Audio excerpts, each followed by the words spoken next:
آگ جلا نہیں سکتی اگر اللہ نہ چاہے، پانی ڈبو نہیں سکتا اگر اللہ نہ چاہے، زہر ہلاک نہیں کر سکتا اگر اللہ نہ چاہے، کوئی چیز فائدہ نہیں پہنچا سکتی اگر اللہ نہ چاہے۔ تو در در پہ کیوں سر جھکاتے ہو؟ در در پر کیوں جبیں سائی کرتے ہو؟ سب کے سامنے کیوں ہاتھ پھیلاتے ہو؟ ایک اللہ سے مانگو، ایک اللہ کے سامنے زمین پر اپنی جبین رکھو۔ لا فاعل فی الحقیقت ولا مؤثر الا اللہ۔ نظر آتا ہے ہمیں کہ پانی پیاس بجھا دیتا ہے، پیاس بجھانے کی صلاحیت پانی میں نہیں ہے، اللہ کے اذن سے۔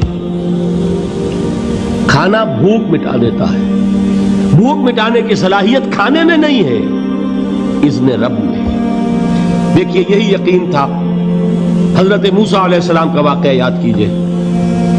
سامنے سمندر آ گیا ہے، قوم دیکھتی ہے پیچھے کہ گرد و غبار کا طوفان ہے۔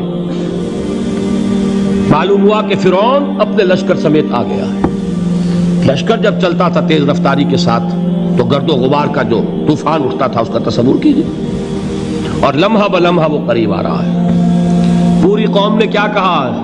اے موسیٰ انا لمدرکون، اے موسیٰ ہم کو پکڑے گئے۔ قرآن مجید نے تو یہاں وہ باتیں نہیں لکھی ہے، لیکن تورات میں یہ درج ہے کہ بنی اسرائیل جھگڑنے لگے، دست و گریبان ہو گئے موسیٰ کے ساتھ۔ موسیٰ ہمیں یہاں مروایا لا کر، اس سے تو ہم وہیں بہتر تھے، وہاں کھانے کو ملتا تھا، زندگی تو تھی، بیگار ہم کر رہے تھے، موت تو نہیں تھی۔ اب جو کچھ ہوگا اس کا تصور کرو، جس طریقے سے ہمارے ٹکڑے اڑائے جائیں گے۔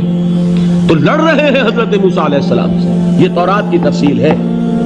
قرآن میں صرف اتنا آیا ہے، پریشان ہو کر انہوں نے کہا انا لمدرکون، موسیٰ ہم تو پکڑے گئے۔ اس وقت موسیٰ کا جواب کیا ہے؟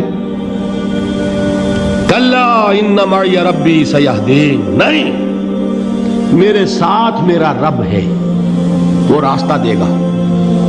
بتائیے کہاں راستہ نظر آ رہا ہے؟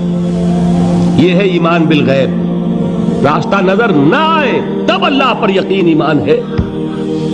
جیب میں پیسے ہوں اور تب دل کو اطمینان ہے تو ایمان کس پر ہوا؟